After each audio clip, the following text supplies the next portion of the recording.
Hello, mga kamaster, maraming salamat po sa lahat ng tumatangkilik ng Number 1 Supreme Warrior. Paki-follow and subscribe mga master para sa mga susunod pang mga kabanata. Number 1 Supreme Warrior. Kabanata 581. Sa oras na ito, ang lakas ni Fane ay masyadong nakakatakot. Ang kanyang suntok ay naging sanhi ng ibang partido. Upang lumipad ng 12 metro ang layo, buwagin ang mga dingding ng pasukan ng bakuran.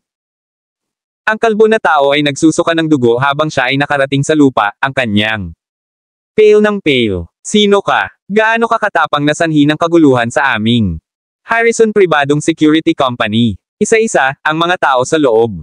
Naubusan ang opisina matapos marinig ang lahat ng ingay. Tama iyon. Binata. Talagang matapang ka. Ito ang aming pribadong kumpanya ng seguridad. Nasa A.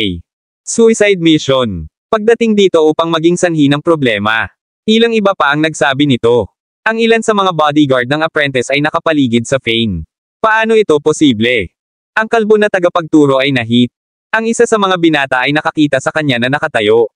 Nagdilim ang mukha niya. Tila napakalakas ng batang ito. Ang mga mukha ng ilan sa mga nagtuturo ay nagdilim din. Sa wakas ay tiningnan nila ang matandang lalaki. Tagapagturo ng ulo, ang taong ito ay nais na mag-barge at hindi ko siya mapigilan. Ang kalbo. Sinabi ng tao habang hinuhubaran ang kanyang dibdib at itinuro si Fane. Lolo, kung ako nais mong patayin ka lang ngayon, hindi ka magkakaroon ng pagkakataon na tumayo. Sa ngayon, sinabi ni Fane sa lahat habang tumatawa siya at lumingon. Ako. Hindi dito upang maging sanhi ng problema. Narito ako upang gumamit ng ilang mga bodyguard. Wala ako. Ideya na kayong mga tao ay magiging mapagmataas. Pinarurusahan ko siya dahil siya ay handa nang patayin ako kapag nagkomento lang ako sa kanyang saloobin. Sa ganito. Sandali, ang matandang lalaki sa wakas ay nagsalita ng isang malamig na ekspresyon sa kanyang mukha.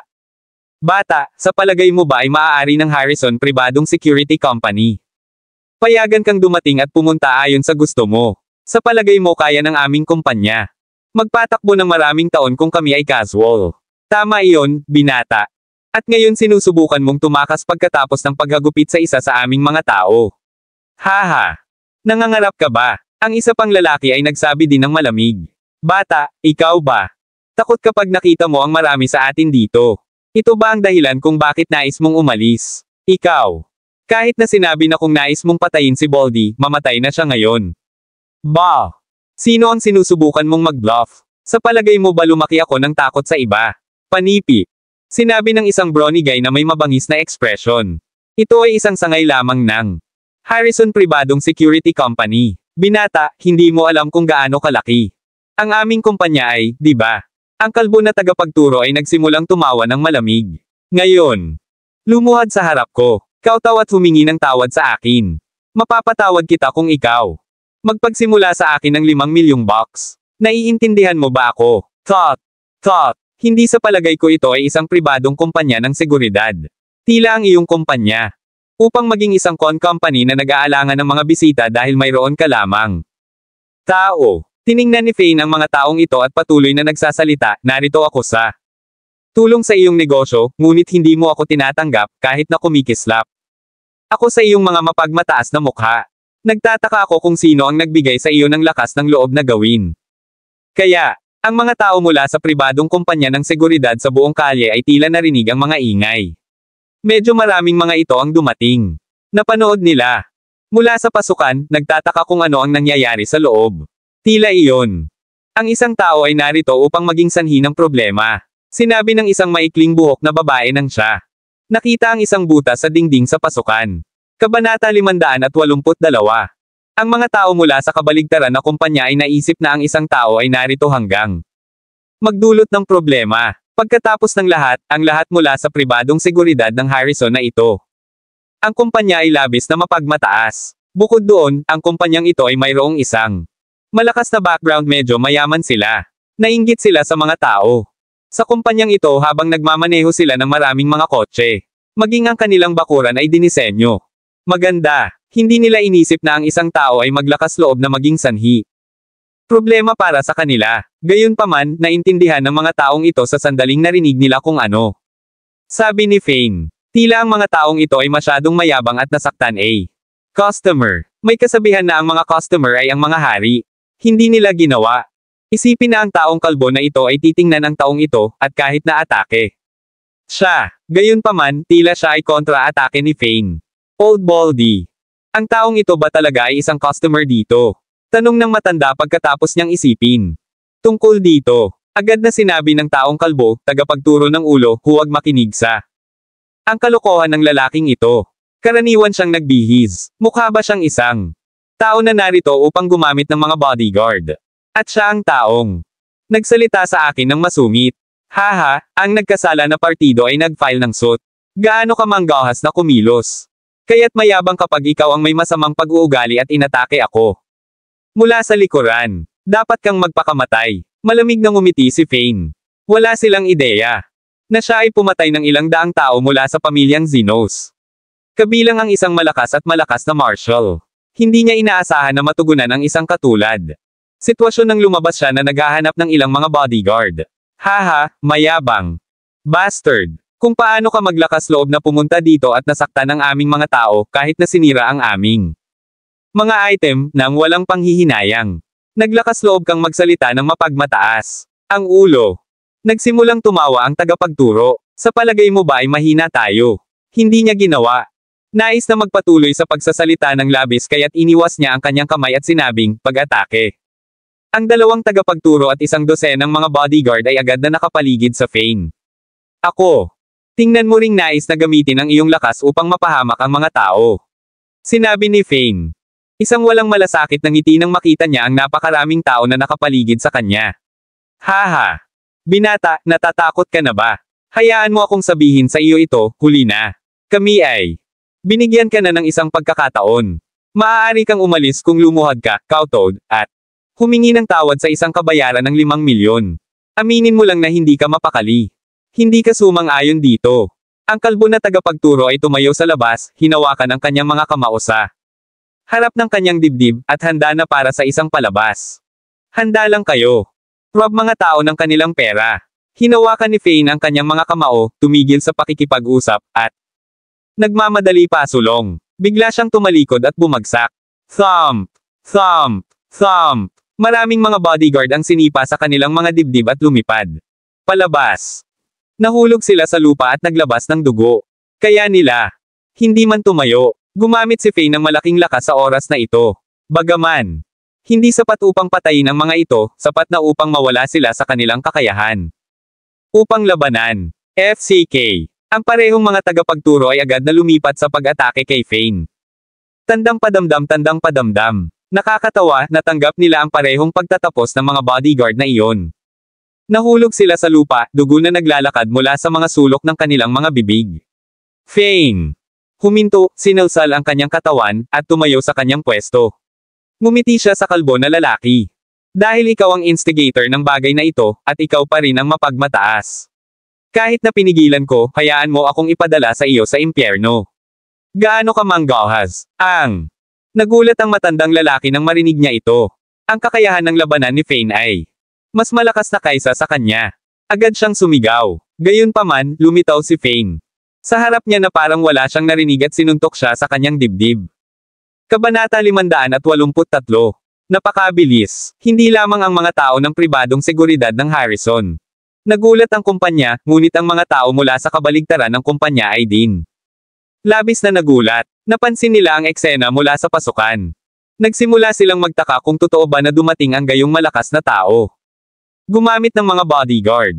Ang isang tao ba ay tulad niya kahit na kailangan ng isang bodyguard? Hindi. Ang kalbo na tao ay hindi handa na lumaban. Nakaramdam lamang siya ng isang labi at si Fane ay nasa harapan na niya. Hindi nagtagal ang suntok ni Fane sa kanyang dibdib. Ang kalbo na tao sumigaw sa takot at lumipad palayo. Matapos ang paghagupit sa dingding muli, inilatag niya. Doon patay. Matandang tao, gusto mo bang lumapit at may lasa ito? Si Fane ay hindi man lang tumingin sa kalbo na tao. Tumalikod siya, tiningnan ang luma tao, at squinted. Narito ako upang magpadala sa iyo ng pera ngunit hindi mo ito gusto. Ngayon, ikaw ay matapang na maging sa isang misyon ng pagpapakamatay. Gulp! Ang matandang lalaki. Gulp! Napagtanto niya na ang kanyang noo ay natatakpan sa isang malamig na pawis. Alam niya iyon. Ang tunay na kapangyarihan ng taong ito ay masyadong nakakatakot. Kahit na ang mga tao ay nagmula sa punong himpilan, hindi sila magiging isang karapat-dapat na kalaban. Fane. Sa ganito. Sandali, pinisil ni Skyler ang karamihan dahil narinig niya ang mga ingay na iyon. Tunog tulad ng isang away. Agad siyang tumawag sa sorpresa nang makita niya ang sitwasyon. Dahan daw ang lumingon si Fane at napahiya. Wala siyang ideya na ito ay ang 8-star na hari ng digmaan na si Skyler Celestino na halos nakalantad sa kanya. Pagkakakilanlan dati. Ikaw. Mainit ang pakiramdam ni Skyler nang makita niya si Fane. Siya. Agad na lumakad nang may ngiti sa kanyang mukha. 8-star. 8-star King of War. Skyler Celestino. Bilang head instructor ng Harrison Private Security Kumpanya, alam niya ang maraming malakas na tao sa gitnang lalawigan. Sa mismong hindi bababasa, alam niya kung sino ang maaari niyang masaktan at kung sino ang hindi niya magagawa. Sumigaw siya. Sorpresa nang makilala niya kung sino si Skyler, ang kanyang tinig halos isang falsetto. Hari ng digmaan, ikaw alam mo ang batang kapatid na ito. Ang head instructor. Gulp, yumuko ng bahagya, at lumakad patungo sa Skyler, labis na magalang. Nagulat din ang iba pang mga bodyguard. Wala silang ideya na ang 8-star. Ang hari ng digmaan ay darating. Pagkatapos ng lahat, siya ay isang mahalagang tao sa hukbo. Malamig na ngumiti si Fane. Kailan ito nagbago mula sa banata hanggang bata? Kapatid. Oo. Ito ay Fane, isang head commander. Tumango si Skyler. Siya. Tiningnan ng mga bodyguard at mga nagtuturo na umiiyak sa lupa. Siya noon. Nakita ang patay na kalbo na lalaki. Fane, anong nangyari dito? Bakit may A? Lumaban. Haha, hindi alam ng mga taong ito kung paano kumilos ng tama. Ay. Orihinal na. Sinabi ni Fane kay Skyler kung ano ang nangyari ng detalyado. Tumango si Skyler. Ang mga tao ay nararapat na mamatay. Magandang pumatay. Hindi niya alam na gumawa siya ng isang pagkakamali. Gaano siya manggahas na tanungin ka? At humingi ng tawad at bayaran sila ng 5 milyon. Sa palagay ko ay hindi na nais ng iyong kumpanya na umiiral, tama. Panipi. Hari ng digmaan, nagkamali kami. Nangyari ang lahat dahil sa taong ito ng kalbo. Nagsalita siya ng walang kaparerekon at hindi namin naiintindihan ang binata na ito. Ang ulo. Ang tagapagturo ay labis na natakot. Wala siyang ideya na alam ng taong ito ang hari ng digmaan. Parang may magandang relasyon sila. Hindi nakakagulat na siya. Napakalakas. Ang taong ito ay isang head commander. Paano ito, hari ng digmaan? Paano kung ibibigay natin ang batang sir 2 bodyguard na ito sa loob ng 5 taon? Ang tagapagturo ng ulo ay nagtanong ng pansamantala pagkatapos mag-isip tungkol dito. Kabanata 584. Paano ito posible? Pinatay lamang ng taong ito ang isang tao at pribado ang Harrison. Hindi lamang pinayagan siya ng security company, humingi rin sila ng paumanhin. Siya, at nagmumungkahi na magbigay sa kanya ng napakaraming libreng bodyguard para sa gayon. Maraming taon. Ang mga manunood ay hindi makakatulong ngunit mag-exclaim sa sorpresa. Ang Harrison Private Security Company ay palaging napakataas at makapangyarihan. Ngayon, naging ganito sila. Haha, hindi mo ba nakita ang nangyari? Malinaw, ang 8-star na hari ng digmaan ay protektahan ang pinuno ng pinuno na ito. Bukod doon, ito ang pagkakamali ng Harrison Private Security Company. Kung nagalit ang 8-star King of War, hindi na sila makatakas.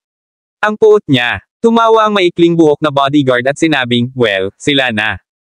Nakatagpo ng ilang pagtutol sa oras na ito, at ang binata na ito ay nanalo lamang A.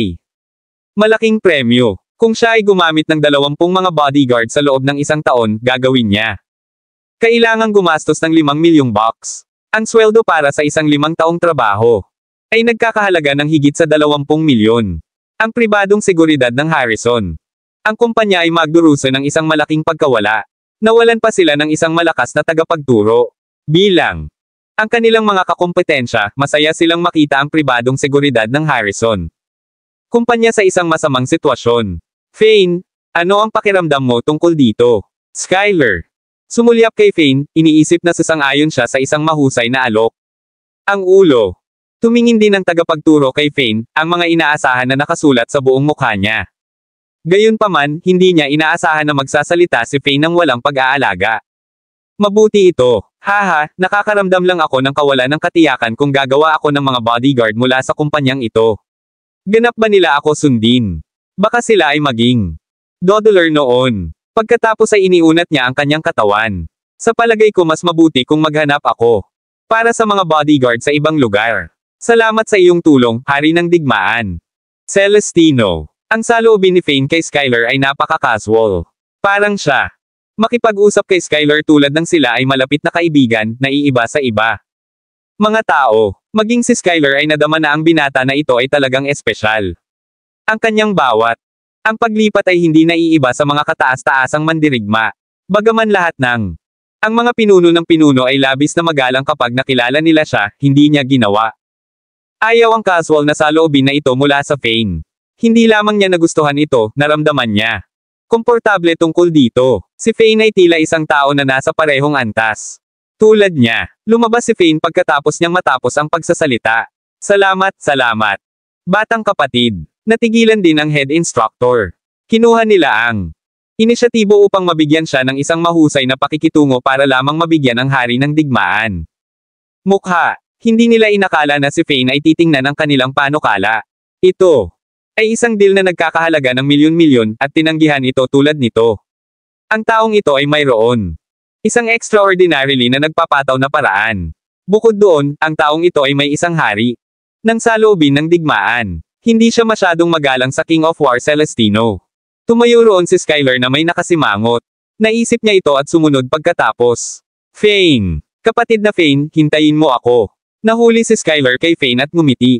Siya, hindi ko alam kung bakit, ngunit kapag tiningnan kita, mukhang katulad mo. Sa kataas-taasang mandirigma na nakilala ko dati. Hindi nagsalita si Fane. Tumingin siya, patungo sa isang maliit na eskinita sa tapat ng kalsada at sinabing, sumama ka.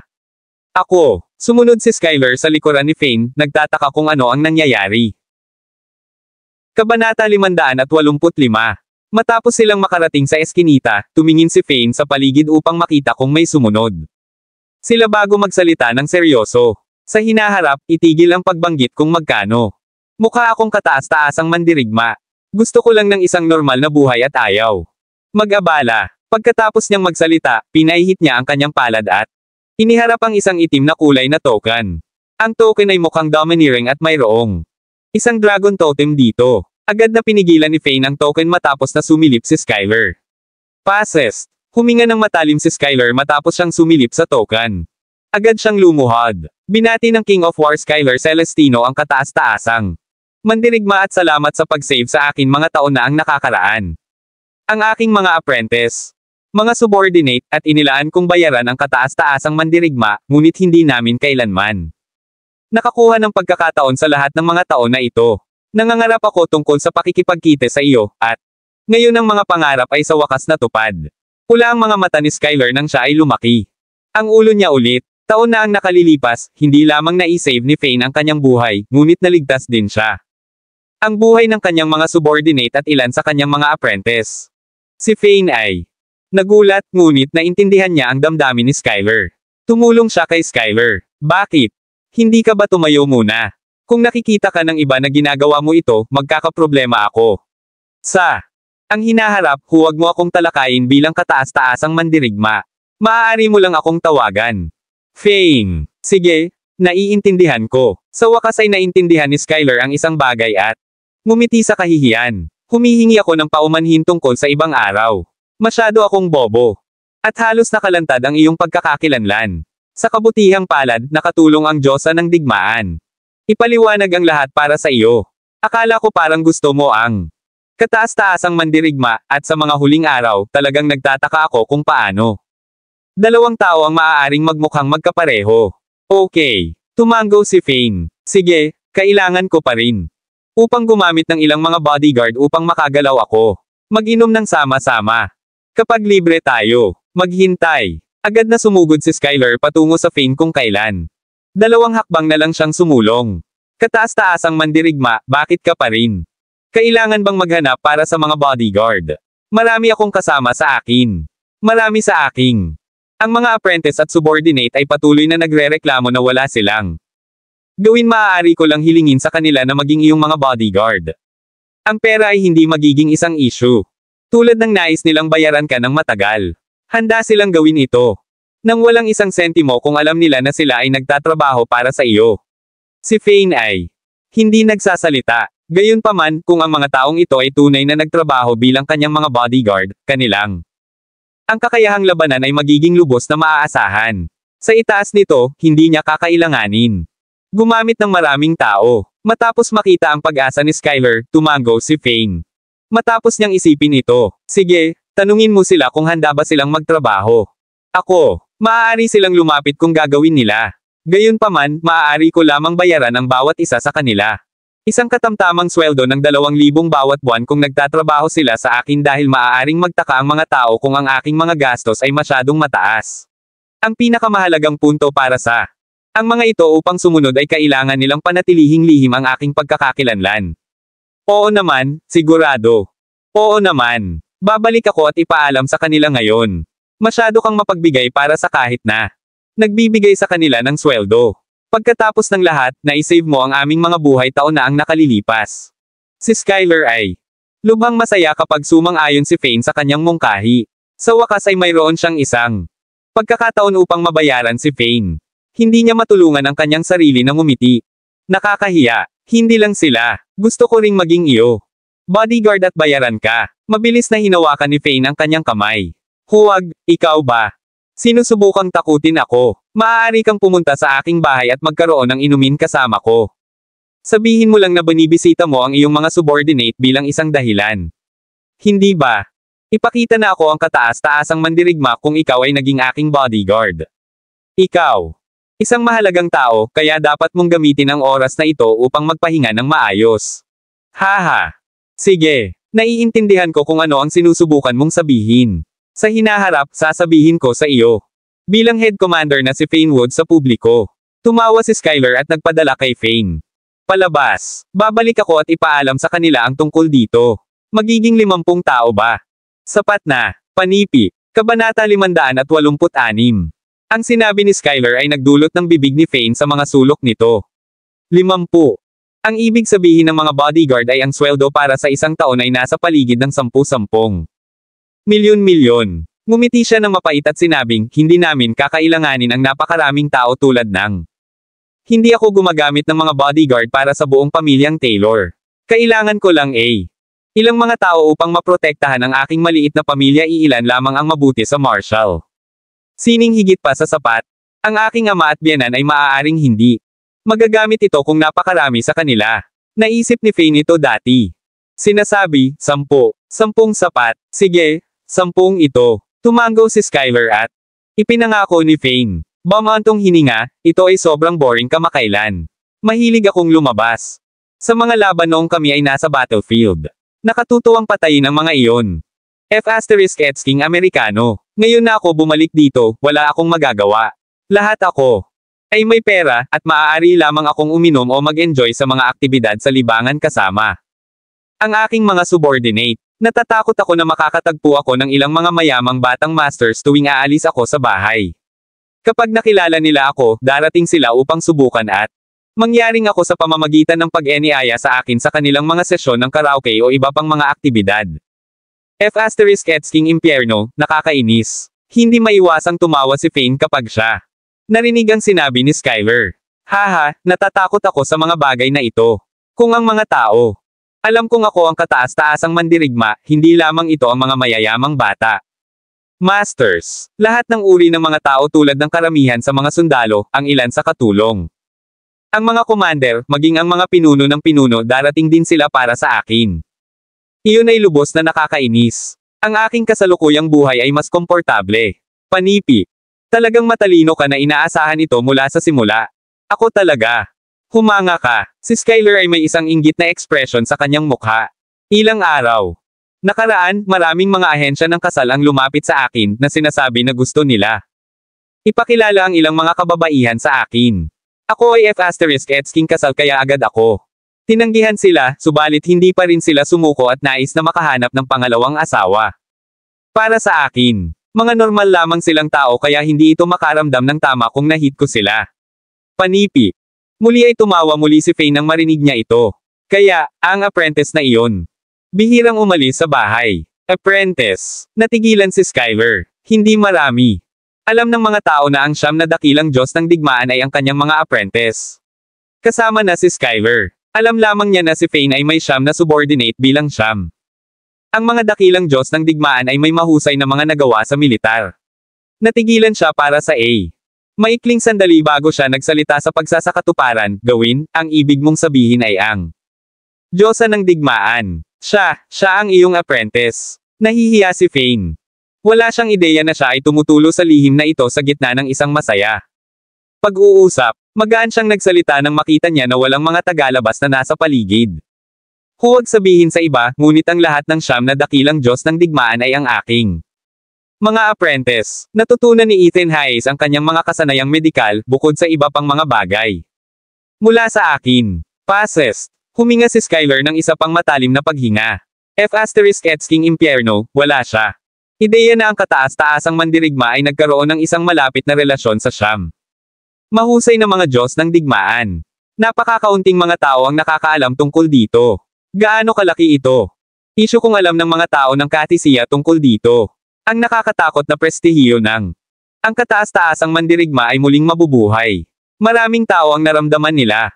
Kung ang talento ay hihilingin kay Fane na maging master nila, may isang oras na nagustuhan ng mga tao ang pagkakaroon ng mga apprentice.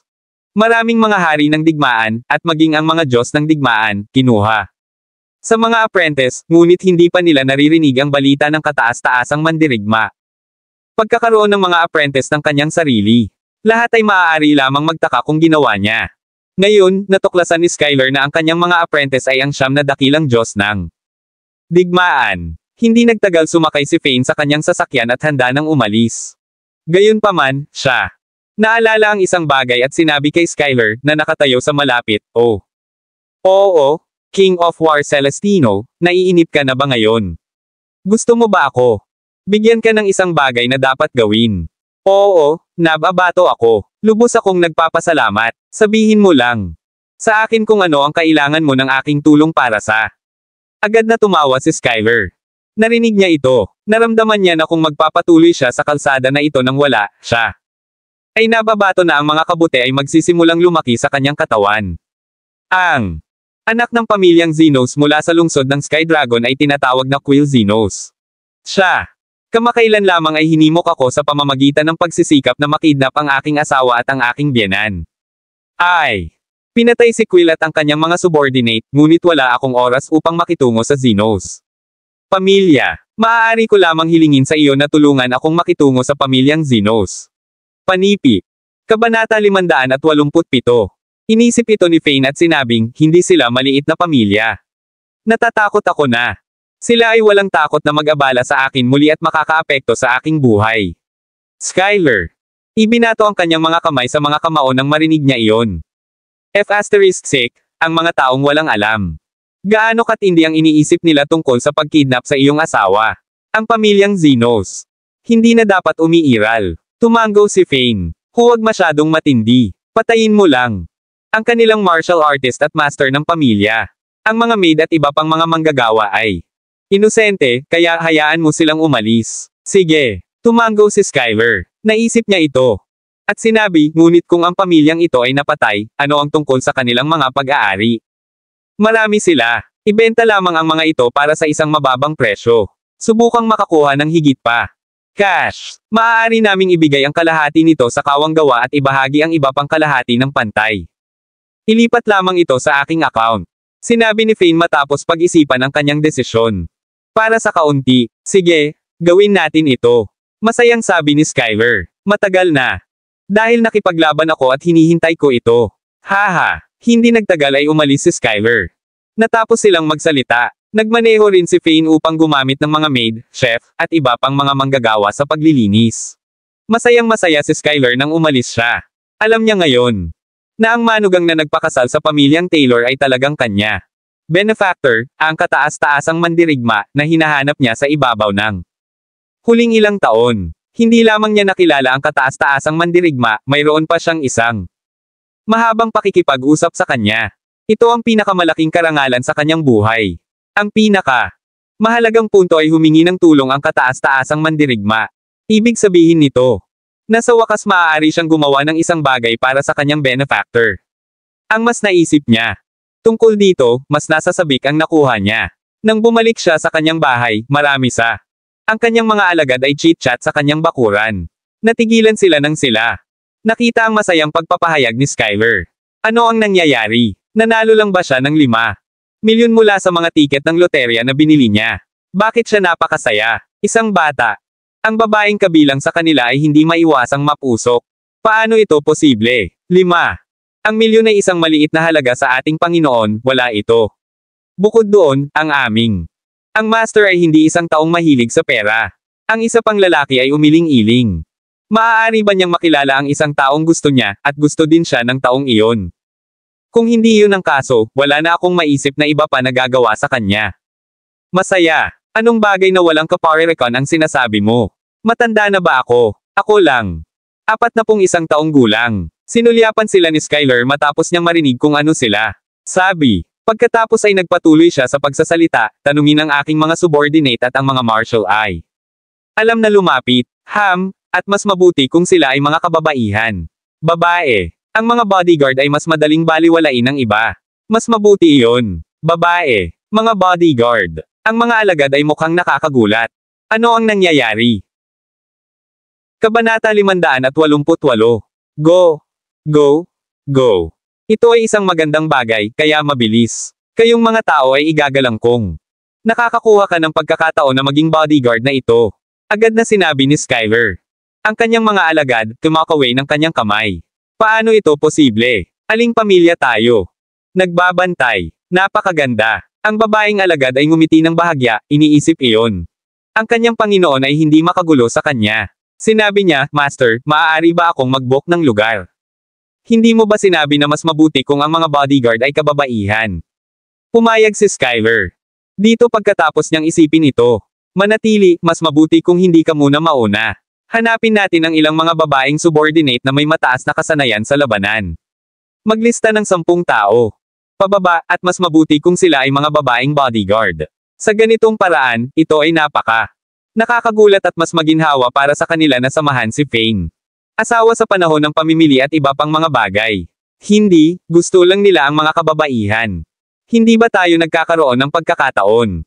Nagdilim ang mukha ng isang lalaki na disipulo matapos niyang marinig ito. Ang paraan ng pagpapahayag ng kanyang Panginoon ay tila nagsasabi na ito ay mabuti. Bagay, ngunit hindi ito magiging kanya. Bakit hindi mo ako sinagot? Ako ang iyong natitirang alagad, kailangan mong alagaan ako. Ang babaeng alagad. Pouted ang kanyang pulang labi. Malaya ako sa walang magagawa. Nagtatrabaho bilang isang bodyguard. Maaaring maging masaya. Junior, nagtatrabaho bilang isang bodyguard ay hindi kasing simple ng iniisip mo. Ito ay, kapag libre ka, kailangan mo pa ring patrol sa bakuran o gumawa ng iba pa. Mga bagay. Sa palagay mo ay masaya ito kapag ang panahon ay sobrang init. Sa palagay ko ito ay mas mahusay. Upang ibigay ang isang mahirap na trabaho sa akin. Agad na sinabi ng disipulo ng lalaki. Sa isang tawa, tila walang kabuluhan. Hindi ba namin nakatagpo ang lahat? Mga uri ng mga kapaligiran noong kami ay nasa battlefield. Hindi ba tayo nakatagpo? Lahat ng uri ng panahon. Senior, maging diretso at sabihin na sinusubukan mo. Agawin ang posisyon na ito. Lantaran, hindi kita bibigyan ng posisyon pa rin. Sinabi ng aming Panginoon na isang magandang trabaho. Tiyak na magsusumikap ako para dito. Ang babae. Disipulo hamped at sinabi ng mayabang. Sige, bibigyan kita ng isang lugar. Kami pa rin. Kailangang mag-isip ng isa pang dosenang magagandang mandirigma. Mabuti ito hanggat sila. Babae. Mga babae una, gentleman susunod. Tumango si Skyler at sinabi. Mahusay. Master, huwag kalimutan kung ano ang ipinangako mo sa akin. Ang babaeng alagad ay agad na natuwa. Di nagtagal, pinamamahalaang nila upang makakuha ng isang dosenang mga tao na darating. Sa bakuran, lahat sila ay mga babaeng veterano. Ang mga babaeng veterano na ito ay hindi tanging magalit, ang kanilang mga numero at paglitaw ay medyo maganda rin. Kahit na nakasuot sila ng mga normal na damit at hindi ang kanilang mga uniforme sa hukbo, sila nag-exuded ng isang espesyal na pag-uugali nang tumayo sila doon. Hari ng digmaan. Celestino, ginawa mo ba ako? Ang isa sa mga batang babae ay nagtanong, hindi alam ang sitwasyon. Ubo, isang kaibigan ko ang nagtanong sa akin na tulungan siyang makahanap ng 10 Mga bodyguard. Matapos mag-isip tungkol dito, naisip kong bigyan siya ng babae. Ang mga bodyguard ay magiging mas mahusay, 2 beses na nag-cough si Skyler bago sabihin. Kinuha ni Elaine ang isa sa mga posisyon, ngunit kailangan ko pa rin ng siyam na iba pang mga tao. Ako na. Pumili sa gitna mo, kaya sino ang handang magtrabaho bilang isang bodyguard? Ang sweldo ay hindi mataas, 2,000 isang buwan lamang ang bawat isa, kaya ang ilan sa iyo ay maaaring tumingin sa ibaba. Sa loob nito, gayunpaman, ito ay isang mahusay na pagkakataon. Hindi masyadong ipinaliwanag ni Skyler. Ngunit binigyan pa rin niya sila ng mga pahiwatig. Mga bodyguard. Ang ilan sa kanila ay ayaw. Nang marinig nila na ito ay isang trabaho bilang isang normal na bodyguard. Sa itaas ng iyon, ang sweldo ay medyo mababa. Ang ilan sa mga ito ay mga commander. Mayroong gayon din marshals. Pagkatapos bumalik mula sa battlefield, binigyan sila ng bansa.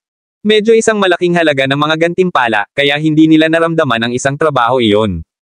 Bayaran lamang sila ng 2,000 sa isang buwan, ang lahat ay mahalaga. Gusto ko pumunta, sinabi ng isa sa mga batang babae habang itinaas ang kanyang kamay at humakbang pasulong. Okay. Halika at tumayo kasama si Elaine. Tumanggaw si Skyler sa kasiyahan. May 8 higit pang mga posisyon. Paano ito posible? Pupunta rin si Miss Orchid. Siya ay pangunahing at handa siyang magtrabaho ng 2,000 sa isang buwan. Isang ginang. Nakasimangot at nagtaka kung nagkamali siya. Tumingin siya kay Orchid. James at hinaplos ang kanyang ngipin. Ako, bilangin mo ako. Naniniwala siya na kung Orchid ay handang gawin ito, maaaring tunay na maging isang magandang bagay. Tuldok. Kabanata 589. Miss Orchid, bakit mo nais pumunta? Magaan ang tanong niya habang naglalakad. Sa tabi ni Orchid. Inunat ni Orchid ang kanyang ulo at sinabi ng mahina, Elaine ay ang alagad ng hari ng digmaan. Kung humingi siya ng posisyon, dapat itong mabuti. Bagay inaasahan kung magtatrabaho tayo bilang Diyosa ng digmaan. Mga bodyguard. Kung iyon ang kaso, mas maginhawa kung mananatili tayo. Ang Diyosa ng panig ng digmaan. Kung hindi, bakit hihilingin nila ang babae? Mga bodyguard. Masaya ang batang babae matapos niyang marinig ito. Iyon ay tunog tungkol sa tama. May malaking posibilidad na sila ay nagtatrabaho para sa Diyosa ng digmaan kung humingi sila ng mga kababaihan. Bukod doon, magiging hari ng digmaan na si Celestino. Maging sabik na tumulong kung hindi ito para sa Diyosa ng digmaan. Nagsimula ang ibang tao. Pagtaas ng kanilang mga kamay nang makita nila na may 3 tao. Di nagtagal, lahat ng 10. Kinuha ang mga posisyon. Sige, ang lahat ay maaaring bumalik. Salamat sa inyong lahat sa darating. Hiniling ni Skyler sa iba na umalis muna. Matapos silang magkaroon ng lahat. Kaliwa, sinabi niya sa 10 batang babae na ito, pumunta tayo sa aking silid at sasabihin ko sa iyo ang lahat. Ang sitwasyon. Kapag pumasok na silang lahat sa silid, isinara ni Skyler ang pintuan. Sa likuran niya, Master, maaari mo bang sabihin sa amin kung sino ang pinagtatrabahuhan namin ngayon? Sabi mo, ito ay isang magandang trabaho. Agad na sinabi ni Elaine na may ngiti. Hari ng digmaan. Celestino, hayaan mo akong hulaan. Nagtatrabaho ba tayo para sa Diyosa ng digmaan? Haha. Ginawa ko na ang hula na ito ngayon. Ang babaeng pangunahing nagngangalang Orchid. Hindi mapigilan ni James ngunit magsimulang tumawa. Haha, magaling ka. Gumagawa ng mga hula. Tumawa si Skyler at sinabi. Tiyak na iyon. Haha, ginawa ko. Tama ang hulaan. Nagsimulang tumawa si Orchid. Oo, tama ang direksyon, ngunit hindi masyadong. Bakit hindi mo ipagpapatuloy ang paghula? Sinabi sa kanila ni Skyler. Paano iyon? Posible. Hindi ito ang Diyosa ng digmaan. Si Orchid ay bahagyang nabigo. Gayunpaman, sumang-ayon na siya sa trabahong ito. Wala siyang ibang pagpipilian kundi sundin. Kung hindi ito ang Diyosa ng digmaan, sino ito? Hindi. Maraming tao ang makakakuha ng ating hari ng digmaan upang matulungan sila. Isa pang babae. Nakasimangot, hindi maintindihan ito. Sinabi ko sa inyo na umakyat sa landas. Pumunta ka na. Opang landas guys, bakit hindi mo maiintindihan ang lahat? Si Skyler ay hindi nagsalita bilang halata ang kanyang mga pahiwatig. Hindi niya inaasahan ang Orchid na iyon at ang iba pa ay nagpupumilit pa ring maunawaan. Hindi ito ang Diyosa ng digmaan, ngunit kailangan natin upang mag-isip ng mas mataas. Maaari ba itong sumimangot si Orchid at sa lalong madaling panahon ay ngumiti ng mapait? Maaari ba itong maging kataas-taasang mandirigma? Tama iyon. Ngumiti si Skyler. Walang pasubali. Ang taong naghahanap ng pag-upa ng mga bodyguard ay ang kataas-taasan. Mandirigma, ang isa at tanging pinakamalakas na tao sa aming hukbo ng Katisiya, ang kataas-taasang mandirigma. Passes. Ang 10 batang babae sa harap niya ay huminga ng matalim. Nang takot nang marinig nila ito. Wala silang ideya na ito ang kataas-taasang mandirigma na naghahanap ng mga bodyguard. Kabanata 590. O Diyos ko, totoo ito. Ito ang kataas-taasang mandirigma. Iniligtas niya ang aking buhay. Dati, tumalon si Elaine sa tuwa. Hindi ko pa siya nakita. Tao, hindi ko akalain na makikita ko ang matikas na kilos ng kataas-taasang mandirigma sa aking sariling mga mata. Oo, ito ang kataas-taasang mandirigma. Sa kabutihang palad, nagpasya ako upang maging isa sa 10 mga bodyguard. Kung hindi, tiyak na ikinalulungkot ko. Ito ay isang karangalan na maaaring maging kanyang bodyguard at maglingkod sa kanya. Panipi. Ang mga mata ni Orchid ay naiilawan ng kaligayahan. Siya ay isang babaeng pangunahing at ngayon.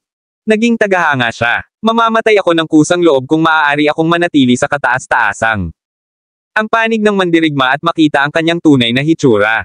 Isa pang batang babae ang namula. Ito ay kahit na mas mahusay kung maaari tayong maligo at matulog kasama ang kataas-taasang mandirigma. Ubo. Ubo, ano ang sinasabi mo? Nandyan kayo upang magtrabaho bilang mga bodyguard. Hindi kita hinihiling na maging maid niya at samahan siya sa kanya. Bed. Si Skyler ay hindi nagsasalita. Wala siyang ideya na ang mga taong ito ay magkakaroon. Ang nasabing matinding reaksyon pagkatapos malaman na sila ay gagana bilang ang mga katawan ng kataas-taasang mandirigma. Gayunpaman, naisip niya kung gaano siya nasasabik. Ay kapag natuklasan niya si Fane ay ang kataas-taasang mandirigma, at siya ay isang hari ng digmaan sa isang tiyak na edad. Tumagal din siya ng ilang oras bago siya pinamamahalaang huminahon ang kanyang sarili na hindi masyadong matagal. Ito ay normal para sa mga ito. 21 taong gulang na batang babae na nasasabik. Ang kataas-taasang mandirigma ay idolo ng lahat ng mga sundalo. Naabot na nito ang isang punto kung saan sila nang walang taros. Idolo siya. Paano hindi nasasabik ang mga batang babae sa sandaling alam nila na sila magtatrabaho ba bilang mga bodyguard ng kataas-taasang mandirigma? Mahusay. Nagtataka ako. Ano ang hitsura ng kataas-taasang mandirigma? Guwapo ba siya? May asawa na ba siya? WHO. Siya ba? Nasa gitnang lalawigan ba siya? Bakit hindi natin naririnig ang tungkol dito? Dati. O Diyos ko, naabot na ba niya ang lugar na ito? Bakit hindi tayo narinig tungkol dito? Ano ang pangalan niya? Alam lamang natin na siya ang kataas-taasan. Warrior. Ang isa pang batang babae ay labis na nasasabik, halos mabaliw siya. Siya ay bilis. Bumalik-balik, paminsan-minsan ay tumatalon sa kaguluhan. Tumigil ka, huminto ka. Hindi ako humihiling sa iyo ng mga tao na magpatuloy sa mga petsa. Bakit lahat kayo ay nasasabik? Nariyan ka upang gumana bilang mga bodyguard. Mga bodyguard. Si Skyler ay hindi nagsasalita. Nagtataka siya. Kung magandang ideya na hayaan ang mga babaeng ito na gumana bilang mga bodyguard ni Fane. Ay, naaapektuhan nito ang normal na buhay ng kataas-taasang mandirigma. Master, ikaw ang pinakamahusay. Paano? Kilala mo ba siya? O Diyos ko, ako ang magiging kataas-taasang mandirigma. Bodyguard. O Diyos ko, maaari kong ipagmalaki ang tungkol dito sa isang buong buhay. Ang batang babae, na kilala bilang Elaine, ay sumigaw sa kaguluhan. Ang 10 magagandang kababaihan sa ang harapan niya ay tila nabaliw. Ang mga babaeng ito ay maaaring hindi kasing ganda bilang Selena at ang natitira, ngunit medyo maganda pa rin sila. Tila isang koponan ito ng mga magagandang kababaihan. Bukod doon, ilan sa kanila ang mga commander. Kasama ang 2 sa kanila na mga marshal. Ang ganitong kakayahan sa labanan ay hindi kapani-pani walang nakakatakot. Ang kakayahan ng labanan ng kanyang alagad, si Elaine, ay mataas din. Kahit na siya hindi nakuha ang posisyon ng isang commander o isang marshal, ang kanyang kakayahan sa labanan ay totoo. Hindi niya nagustuhan ang mga posisyon na iyon, kaya ibinigay niya ito sa iba. Hindi rin ito ibinigay ng hukbo sa kanya. Never mind, marami kayong mga lalaki. Mga katanungan. Binibigyan kita ng lahat ng 10 minuto upang maging nasasabik. Sasagutin ko ang mga tanong ng paisa-isa sa sandaling tinanggap mo lahat ang bagay na ito at kumalma.